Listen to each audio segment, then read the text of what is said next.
ಜಾತಿನೇ ಬೇರೆ ಇದೆ, ಹಂಗಾಗಿ ಇಟ್ಕೊಂಡಿದ್ನ. ಹೌದಾ? ಇದು ಯಾವ ಜಾತಿ ಅಂತ ಗೊತ್ತಾ ನಿನಗೆ? ಇದು ಮೊಳೆ ಜಾತಿ, ಸ್ವಲ್ಪ ಕಾಸಿಗೆ ಬರ್ತದೆ. ಹಾಂ ಹಾಂ. ಹೆಂಗಿದೆ ನೋಡಿ ಮರಿ ಇದು? ಒಂದು ವರ್ಷ ಸಾಕಿಬಿಟ್ರೆ ಹಾಂ 90 ಒಂದು ಊಟ ತನಕ ಬರ್ತದೆ. ಇದು ತೋರಿಸಿಲಿ. ಇದರಲ್ಲಿ ಮೆಕ್ಕೆಜೋಳ, ಸೀಡು, ಶೇಂಗಾ ಹಿಂಡಿ 3 ಮಿಕ್ಸ್ ಆಗಿದೆ. ನೋಡಿ ಸ್ನೇಹಿತರೆ ಯಾವ ಥರ ಆಗ್ತಿದೆ ಅಂತ. ಒಂದು ಸ್ವಲ್ಪನೂ ಬಿಡಲ್ಲ ಈಗ ನೋಡೋ ಜನ.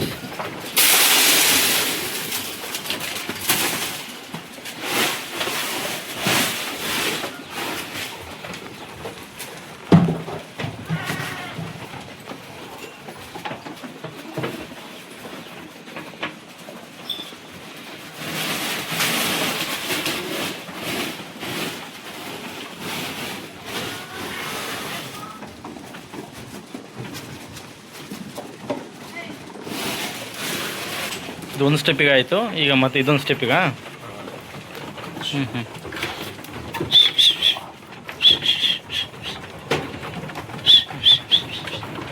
ಎಲ್ಲ ಭಾರಿ ಇದು ಮಾಡ್ತಾವಲ್ವಾ? ಒಮ್ಮೆ ಆದರೆ ಏನಾಗಲ್ಲ. ಹಾಂ ಹಾಂ. ಅವಾಗ ಮಾಡ್ಕೊಂಡ್ರಿ ಏನು ಮಾಡಂಗಿಲ್ಲ. ಒಮ್ಮೆ ಆದರೆ ಹೋಗಿ ಹಾಕ್ತೀವಿ, ಕಾಲು ಕೈಯೆಲ್ಲ ತಿಳಿತು. ನೋಡಿ ಸ್ನೇಹಿತರೆ, ಇದೇನಾಗಿದೆ ಅಂತಂದರೆ ಇದು ಒಳಗಡೆಯಿಂದ ಹೋಗಾಗ್ತಾ ಇರೋದ್ರಿಂದ ಸ್ವಲ್ಪ ಅವ್ರಿಗೆ ತೊಂದರೆ ಆಗ್ತಿದೆ. ಅಂದರೆ ಇವ್ರಿಗೇನು ತೊಂದರೆ ಆಗ್ತಿಲ್ಲ, ಈಗ ಹೊಸ್ದಾಗಿ ಮಾಡೋರಿಗಾದರೆ ಸ್ವಲ್ಪ ತೊಂದರೆನೇ. ಯಾಕೆಂದರೆ ಕಾಲು ತುಳಿಯುತ್ತೆ, ಒಂದು ಕಾಲು ತುಳಿಯುತ್ತೆ, ಮತ್ತು ಒಳಗಡೆ ಎಲ್ಲ ಓಡಾಡೋಕ್ಕಲ್ಲ, ಕಾಲಿಗೆ ಸುತ್ತಕೊಳ್ತವೆ ಅನ್ನೋ ಒಂದು ಕಾರಣಕ್ಕೋಸ್ಕರ ಎಲ್ಲ ಬಾನೆ ಹೊರಗಡೆ ಇರುತ್ತೆ, ಅವು ಮರಿಗಳೆಲ್ಲ ಒಳಗಡೆ ಇರುತ್ತೆ. ಆ ಥರ ಮಾಡಬೇಕಾಗುತ್ತೆ. ಏನಪ್ಪ ಅಂತಂದರೆ ಸ್ವಲ್ಪ ಜಾಗದ ಒಂದು ಸ್ವಲ್ಪ ಪ್ರಾಬ್ಲಮ್ ಇರೋದ್ರಿಂದ ಇವರು ಈ ಥರ ಪಾಲಿಟೇಷನ್ ಮಾಡ್ಕೊಂಡಿದ್ದಾರೆ. 4 ಪಾಲಿಟೇಷನ್ ಮಾಡ್ಕೊಂಡಿದ್ದಾರೆ ಸ್ನೇಹಿತರೆ. ಸ್ವಲ್ಪ ಲೋಬ ಹಾಕಿದ್ರೆ ಲಾಭ ತೆಗೆಯೋದು ಸ್ವಲ್ಪ ಕಡಿಮೆ. ಇದ್ರಾಗೆ ಬಜೆಟ್ ಎಲ್ಲ ಹಾಕಿದ್ರೆ ನಾವು ಆರಾಮ ಲಾಭ ತಕ್ಕೋದು. ಬರೀ ಹೈಟೆಕ್ ಸೆಟ್ ಮಾಡೋದನ್ನ ಮಾಡಿ ಅದೇ ಈ ಹೈಟೆಕ್ ಶೆಡ್ಗಿಂತ ಮಾಡ್ತೀವಿ ಅಂತ ಇದ್ದಿದ್ರೆ ಯಾವ ಜಾಗದಲ್ಲಿ ಬೇಕಾದ್ರೆ ಮಾಡ್ಬೋದು. ಈ ಕುರಿಗಳೇನು ಹೈಟೆಕ್ ಶೆಡ್ಡೇ ಮಾಡಬೇಕು ಅಂತ ಇನ್ನೊಂದೇನಿಲ್ಲಲ್ಲ. ತಂದೆ ಬಿಟ್ಟ ಮಾಡಂಗೆ ಮರಿನೇ ತೋರಿಸಿ ನೋಡಿ ಸ್ನೇಹಿತರೆ ಯಾವ ಥರ ಇದೆ ನೋಡಿ. ಒಂದು ಸ್ವಲ್ಪನೂ ಅಲ್ಲಾಡಂಗಿಲ್ಲ ಅವು. ಬೆಳಿಗ್ಗಿಂದ ಕಾಯ್ತದಾವೆ ಇದಕ್ಕೋಸ್ಕರ. ನೀವು ನಾಳೆ ಶುಕ್ರವಾರ ಬಂದರೆ 20 ದಿವಸ ಆಯಿತು. ಮರಿ ಸೂಪರ್ ಇದೆ, ಒಳ್ಳೆ ನೈಸ್ ಮರಿ, ಉದ್ದ ಬೀಸ ಮರಿ. 3 ತಿಂಗಳಿಗೆಲ್ಲ ಮಾರಾಟಕ್ಕೆ ಬಂದ್ಬಿಡ್ತವೆ. ದಸರಾಗೆ ತೆಗೆದು ಬಿಡ್ತೀರಲ್ಲ ಈಗ. 3 ತಿಂಗಳಿತ್ತು ಅಂದ್ರೆ ಅದನ್ನ ಹಿಡಿಯೋಕ್ಕಾಗಲ್ಲ, ನೆರಳಾಗಲ್ಲ. ಕೋಡ್ ಮುರಿದಿದ್ರಾ? ಎರಡಕ್ಕೂ ಮುರಿದಿರಲ್ಲ.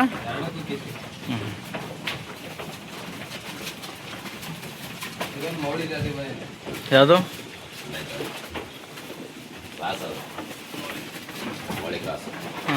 ಇದು ಮೂಡಿ ಕ್ರಾಸ್.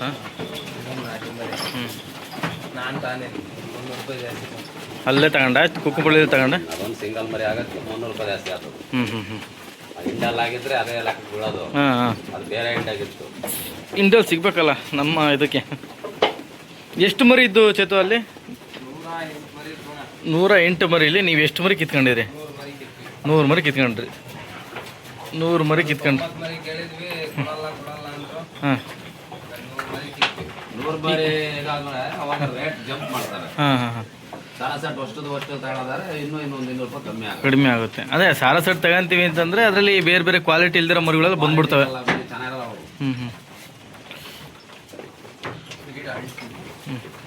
ಇದೆಯಲ್ಲ ಅದೇ ಜಾತಿ ಅದು. ಹಾಂ ಕಿವಿ ಸಣ್ಣ ಕಿವಿ 24 kg ಇದೆ ಇವಾಗ. ಲೈವ್ ವೆಯ್ಟ್ ನೋಡಿ, ತಂದಾಗಿ 24 kg ಇದೆ ನೋಡಿ. ಇದು ಇಮ್ರಿ ನೋಡಿ, ಇದು ಇಮ್ರಿ ಸಣ್ಣ ಕಿವಿದು ಒಳ್ಳೆ ಜಾತಿ ಮರಿ. ಎಲ್ಲ ನೈಸ್ ಮರಿಗಳು ಮಾತ್ರ ಅಲ್ಲ.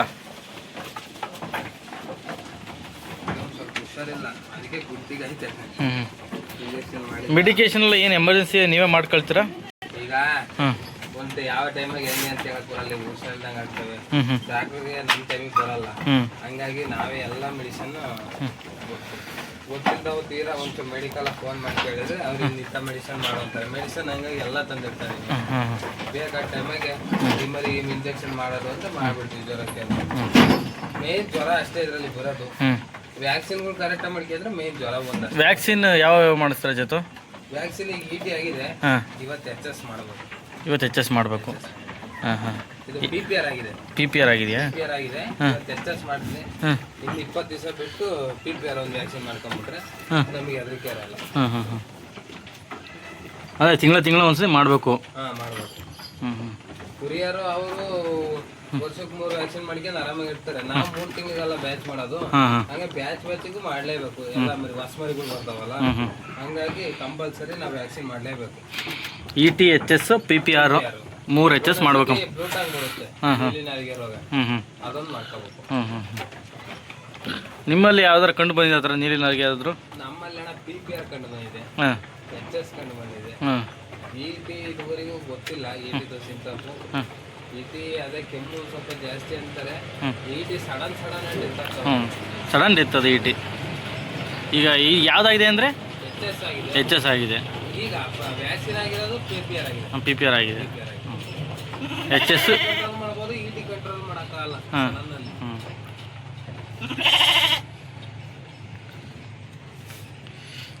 ನೋಡಿ ಎಲ್ಲ ಪಾಲಿಟೇಷನ್ಗೂ ಒಂದೊಂದು ಬಕೆಟ್ ಇಟ್ಟಿದ್ದಾರೆ ಕುಡಿ ನೀರಕ್ಕೆ. ಅವು ಅಲ್ಲಿ ಮೇವು ತಿಂದು ಬಂದ್ಬಿಟ್ಟು ಇಲ್ಲಿ ನೀರು ಕುಡಿಯೋಂಥದ್ದು. ಎಲ್ಲ ನಲ್ಲಿ ಸಿಸ್ಟಮು ಅಂದರೆ ಬೇಕಾಗಿರ್ತಾರೆ ಮಾಡ್ಕೊಂಡಿದ್ದಾರೆ ಪಾಪ ಯಾರು. ಹೈಟೆಕ್ಕು ಲೋಕಲ್ ಒಂದೊಂದು ಪ್ರಶ್ನೆ ಬರಲ್ಲ ಇಲ್ಲಿ. ಏನಪ್ಪ ಅಂತಂದರೆ ಮರಿ ಸಾಕಾಣಿಕೆ ಮೇಲೆ ಹೋಗುತ್ತೆ. ಸಾಕದೇ ಮೈನು. ಹಾಂ ನೀನು ಹೈಟೆಕ್ ಶೆಡ್ಡಿಗೆ ಅಷ್ಟೊಂದು ಬಂಡವಾಳ ಹಾಕೋಕ್ಕಿಂತ ಅದೇ ಬಂಡವಾಳ ಮರಿಗಳಿಗೆ ಹಾಕೊಂಡು ಹಾಕಿದ್ರೆ ಮರಿಗಳನ್ನ ಹೈಟೆಕ್ ಶೆಡ್ಡಿಗೆ ಕೊಡು ಅಂತ ನೀನು ಕೇಳಲ್ಲ ಅಲ್ವಾ? ಅವಕ್ಕೇನು ಕಂಫರ್ಟ್ ಒಂದಿದ್ರೆ ಸಾಕು. ಹಾಂ ನಾವು ಹೇಳ್ಬೇಕಷ್ಟೇ ಕಂಫರ್ಟ್. ಪಾಪ ಅವ್ರಿಗೆ ಗೊತ್ತಾಗಲ್ಲ. ಎಲ್ಲಿ ಬೇಕಾದ್ರೆ ಮನಸ್ತಾರೆ, ಏನ್ ಮಾಡ್ತಾರೆ ಕೆಲವರು ನೆಲದಲ್ಲೇ ಬಿಡ್ತಾರೆ. ನಮಗೆ ರಿಸ್ಕ್ ಕಡಿಮೆ ಆಗ್ಬೇಕು ಅಂತೇಳಿ ಈ ಸಿಸ್ಟಮ್ ಮಾಡ್ಕೊಂಡಿವಿ ಕೆದಬ್ಬಲ್ಲಿ. ಇವೆಲ್ಲ ಸ್ವಲ್ಪ ಲೋ ಕಾಸ್ಟ್ ಬಜೆಟಲ್ಲಿ ಮಾಡ್ಕೊಂಡಿದ್ದಾರೆ. ಇಲ್ಲೇ ನಮ್ಮ ಲೋಕಲ್ ಅಡಿಕೆ ಮರ ಸಿಗ್ತವೆ ನೋಡಿ ಸ್ನೇಹಿತರೆ, ಎಲ್ಲ 10 ನಿಮಿಷ ಖಾಲಿ, ಎಲ್ಲ ಖಾಲಿ. ಈಗ 9 ಗಂಟೆ ತನಕ ರೆಸ್ಟ್ ಹೋಗ್ತೀವಿ. 3 ಗಂಟೆ 2ರಿಂದ 3 ಗಂಟೆ ರೆಸ್ಟ್ ಬೇಕು, ಫೀಡ್ ತಿಂದು ಡೈಜೆಷನ್ ಮಾಡ್ಕೊಳಕ್ಕೆ.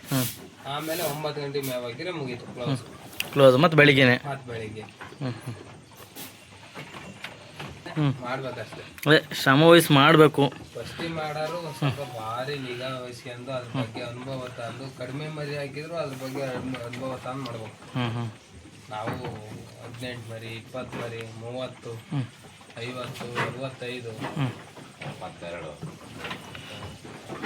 ಅದೇ ಮೇಂಟೈನ್ ಮಾಡ್ಕೊಂತ ಎಲ್ಲ ಮೆಡಿಕೇಶನ್ ಬಗ್ಗೆ ನಾಲೆಡ್ಜ್ ಆದಮೇಲೆ ಸ್ವಲ್ಪ ಜಾಸ್ತಿ ಮಾಡ್ಕೊಂಡ್ರೆ ನಡೆಯುತ್ತೆ. ಇಲ್ಲಾಂದ್ರೆ ಸ್ವಲ್ಪ ಒಂದೇ ಸತಿ ಬಂಡವಾಳ ಇದೆ ಅಂತ ಹೇಳ್ಬಿಟ್ಟು ಹಾಕ್ಬಿಟ್ರೆ ಏನಾದ್ರು ಹೆಚ್ಚು ಕಮ್ಮಿ ಆಯಿತು ಅಂದರೆ, ಒಂದು ಮರಿ ಡೆತ್ ಆಯಿತು ಅಂದರೆ ಸ್ವಲ್ಪ ಪ್ರಾಬ್ಲಮ್ಮು.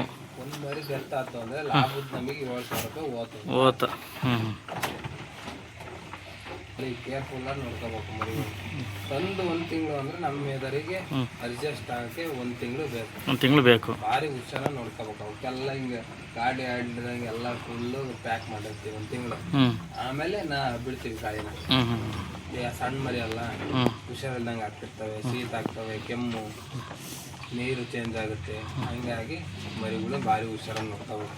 ಸ್ಟಾರ್ಟಿಂಗ್ ತಂದಾಗ ಎಲ್ರಸಿನ್ ಸಿರಪ್ ಹಾಕ್ಬೇಕು, ಎಲ್ರಸಿನ್ BH, ಶೀತ ಕೆಮ್ಮಿಗೆ. ಮಳೆಗಾಲದಲ್ಲೇ ಸ್ವಲ್ಪ ಪ್ರಾಬ್ಲಮ್. ಹಂಗೆ ಕುಣಿಯಲ್ಲ, ಅದಕ್ಕೆ ಬಿಟ್ಬಿಟ್ರಿ. ಈಗ ತಕ ಕುಣಿತೀಗ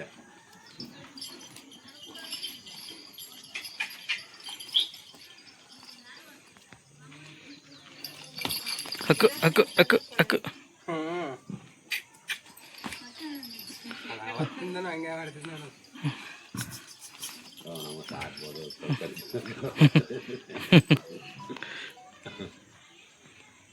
ಅವತ್ತೇ ಕಡು ತಿಂತೀವಲ್ಲ, ಬೇಜಾರು ಅನ್ಸಲ್ಲ.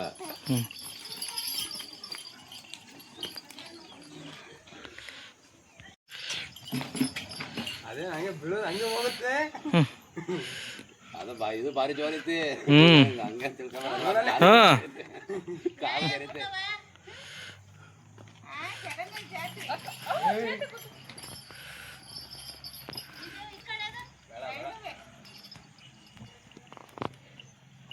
ಇದು ಇಲ್ಲಿಗೆ ನಮ್ದಿಗೆ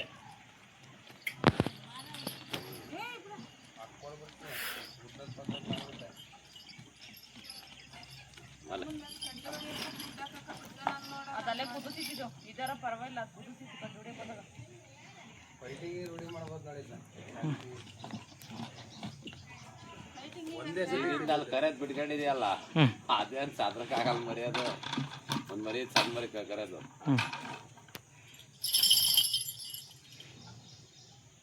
ಯಾಕಮ್ಮ ಹಂಗೆ ಹೋಗಿ ಗುದ್ದು ಬಿಡ್ತಲ್ಲ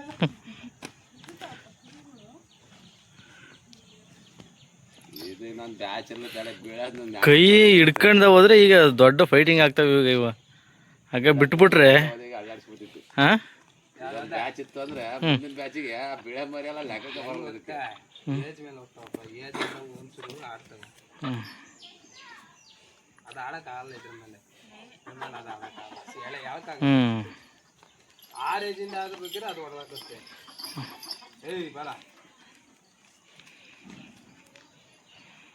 ಈ ಸತಿ ನಮ್ಮ ಬ್ಯಾಚ್ ಇದ್ವಲ್ಲ ಕೆಲವು ಮರಿಗಳು ಭಾರಿ ಸಖತ್ತಾಗಿದ್ವು 44 kg ಮೈತ 46 ಈಗ ಹೆಚ್ಚಿಗೆ ಒಂದು 50 kg ಆಗೈತಿ 40 ಮೇಲೆ ಐತೆ 50 ಒಳಗೈತಿ ಹಿಂಗೆ ನೀವು ಕೂಡ ಫೀಡಿಗೆ ಹಂಗೆ ಬರಲ್ಲ ಇದು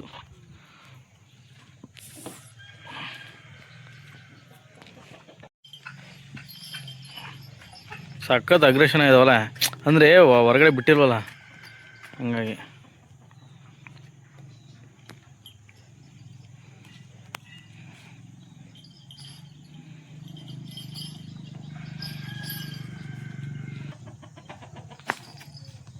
ನೋಡಲ್ಲಿ ಅಕ್ಕ ಅಕ್ಕ ಅಕ್ಕ